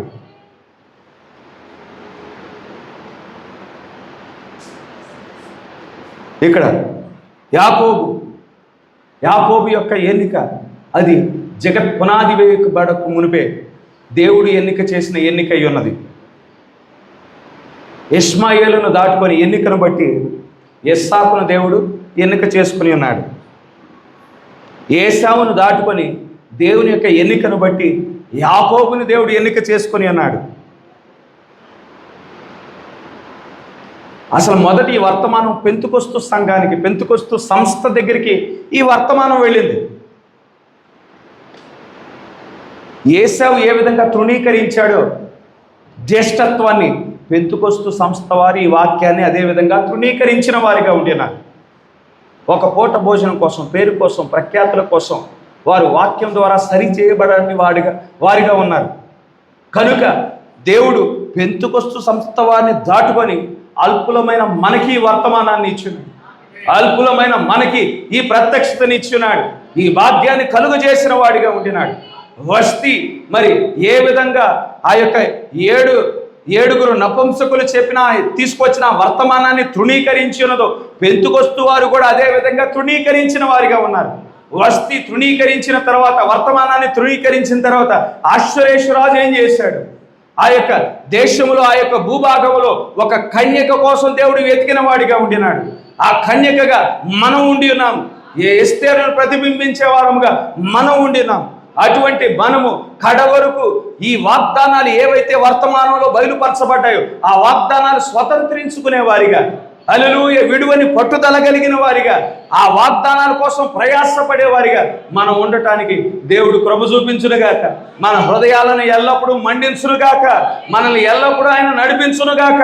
వాక్యం నుండి తొలగిపోకుండా దేవుడు నిలబెట్టుకొనుగాక. నిరంతరము దేవుడే మన యొక్క కనులు తెరుచునుగాక. తన వెలుగు మార్గంలో నడిపించునుగాక. మన చేయి పట్టి నడిపించునుగాక. దేవుడి చిన్న మాటలను దీవించునుగాక. హల్లెలూయా. మరొక్కసారి మనమంతా లేచి నిలబడదాం. హల్లెలూయా, హల్లెలూయా, హల్లెలూయా, హల్లెలూయా, హల్లెలూయా, హల్లెలూయా, హల్లెలూయా, హల్లెలూయా, హల్లెలూయా. స్తోత్రములు, స్తోత్రములు, స్తోత్రములు, స్తోత్రములు. హల్లెలూయా. వందనములు, వందనములు, వందనములు దేవా, వందనములు తండ్రి, వందనములు యేసు, వందనములు ప్రభువా, వందనములు తండ్రి. హల్లెలూయా, హల్లెలూయా, హల్లెలూయా, హల్లెలూయా, హల్లెలూయా, హల్లెలూయా, హల్లెలూయా, హల్లెలూయా, హల్లెలూయా, హల్లెలూయా, హల్లెలూయా, హల్లెలూయా,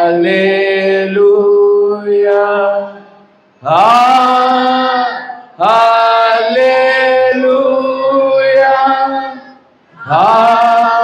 హల్లెలూయా, హల్లెలూయా,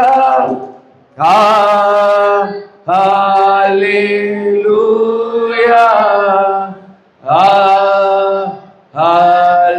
హల్లెలూయా. Thank you, Jesus. Thank you, Jesus. Thank you, Jesus.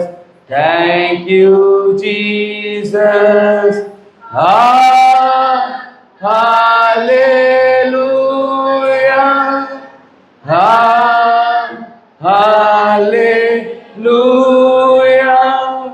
Hallelujah. Hallelujah.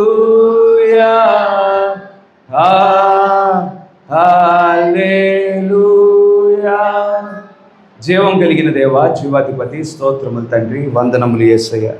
ఈ రీతిగా మరొకసారి మీ సన్నిధానంలో మమ్మల్ని సమావేశపరిచినందుకు స్తోత్రములు తండ్రి. మమ్మల్ని సమావేశపరచడమే కాకుండా తండ్రి, మరొకసారి నీవే మా మధ్యకు దిగి వచ్చావు మా గొప్ప దేవుడు. ఎప్పటి వరకు తండ్రి మమ్మల్ని ఉద్దేశించి మాట్లాడావు మా గొప్ప దేవుడా. ప్రభువా యేసే, అందును బట్టి వందనములు తండ్రి. అవును ప్రభువా, ఈ ముగింపు కాలంలో ప్రభా మేము జీవిస్తూ ఉన్నాము తండ్రి. ప్రతి కాలపు ఉద్యమంలో ప్రభా కవలలు జన్మిస్తూ ఉన్నారని ప్రవక్త చెప్పి ఉంటుండగా మా గొప్ప దేవుడా, నిజమే ప్రభువా. పెంతుకొస్తు కాలంలో ప్రభా కవలలు జన్మించారు తండ్రి. ఒకరు మొదటి ప్రేమ కలిగిన వారు తండ్రి. ప్రభువా యేసయ్య, ఒకరు మా గొప్ప దేవుడా పరిశుద్ధాత్మతో ముద్రించబడిన వారు. ఒకరు ప్రభువా యేసయ్య మా గొప్ప దేవుడా లోకం నుండి వేరుపరచబడి లోకము వారిలో ప్రవేశించకుండా జాగ్రత్త పడిన వారై ఉన్నారు తండ్రి. మరొకరు ప్రభువా యేసయ్య గొర్రె చర్మములు ధరించుకున్న తోడేలు గుంపై ఉన్నారు మా గొప్ప దేవుడా. ప్రభువా యేసయ్య లోతర కాలంలో అటువంటి కావలలే జన్మించారు తండ్రి. వెస్లీ కాలంలో అటువంటి కావలలే ఉన్నారు మా గొప్ప దేవుడా. పెంతెకొస్తు కాలంలో అటువంటి కావలలే ఉన్నారు మా గొప్ప దేవుడా. ఈ ముగింపు కాలంలో ఈ వధువు ఉద్యమంలో కూడా ప్రభా అదే విధంగా మా గొప్ప దేవుడా కవలలు ప్రభువా యేసయ్య జన్మించినట్లు ప్రభా మేము చూడగలుగుతూ ఉండినాము తండ్రి. ఒకరైతే మా గొప్ప దేవుడా యాకోబును ప్రతిబింబిస్తూ ఉన్నారు తండ్రి. మరొకరు ఏశావును ప్రతిబింబిస్తూ ఉన్నారు మా గొప్ప దేవుడా. ప్రభువా యేసయ్య ఒకరైతే మా గొప్ప దేవుడా లోకాన్ని ప్రభా వాక్యం కొరకు లోకాన్ని విడిచిపెట్టారు తండ్రి. సాంప్రదాయాలు విడిచిపెట్టారు ప్రభా, ఆచారాలను విడిచిపెట్టారు మా గొప్ప దేవుడా. ప్రభువా యేసయ్య స్తోత్రములు తండ్రి. ప్రతి మానవ బోధను విడిచిపెట్టారు తండ్రి. ప్రభువా సంకరము చేయబడిన వాక్యం కోసం నిలబడ్డారు తండ్రి. మరొకరేమో తండ్రి ఆ యొక్క ప్రభువా మా గొప్ప దేవుడు సంకరము చేయబడిన వాక్యములోనే నిలిచిపోయారు తండ్రి. ఆ సాంప్రదాయాల్లోనే ఆచారముల్లోనే వారు నిలిచిపోయారు మా గొప్ప దేవుడా. ప్రభువా యేసయ్య మా గొప్ప దేవుడా. ప్రభువా రాజా స్తోత్రములు తండ్రి. ప్రభా నీవు ఇష్మాయేలును దాటుకొని ప్రభా ఇస్సాకు దగ్గరికి వచ్చిన దేవుడవయ్యున్నావు తండ్రి. ఏశావును దాటుకొని యాకోబు యొద్దకు వచ్చిన దేవుడవయ్యున్నావు మా గొప్ప దేవుడా. ప్రభువా యేసయ్య ఈనాడు తండ్రి పెంతెకొస్తు వారిని దాటుకొని మా గొప్ప దేవుడా ప్రభా మా యొద్దకు వచ్చి ఉన్నావు మా గొప్ప దేవుడా. ప్రభువా మాలో ఏదో ప్రత్యేకత ఉన్నదని కాదు కానీ ప్రభా అది జగత్ పునాది వేయబడటానికి మునుపు ప్రభా మీ యొక్క ముందుకు ఎన్నికై ఉన్నది మా గొప్ప దేవుడా. ప్రభువా, యాకోబు ఏశావులు జన్మించడానికి మునిపే తండ్రి ఒకరిని ద్వేషించి ఉన్నాను, ఒకరిని ప్రేమించి ఉన్నానని ప్రభా నీవు చెప్పిన విధంగా ప్రభువా యేసయ్య ఒకరిని ఘనమైన వారిగా మా గొప్ప దేవుడా, ఒకరిని ఘనహీనులుగా నిర్మించిన వాడు నీవే ప్రభా, ఒకరిని గోధుమలుగా ప్రభా మరొకరిని గురువులుగా చేసిన వాడు నీవే మా గొప్ప దేవుడా, సార్వభౌమత్వం కలిగిన వాడు నీవే ప్రభా. ప్రభా మా జీవితాల పట్ల ఈ మహాకృపను బట్టి ప్రభా మీకు మరొకసారి వందనాలు చెల్లించుకొనిచున్నాం తండ్రి.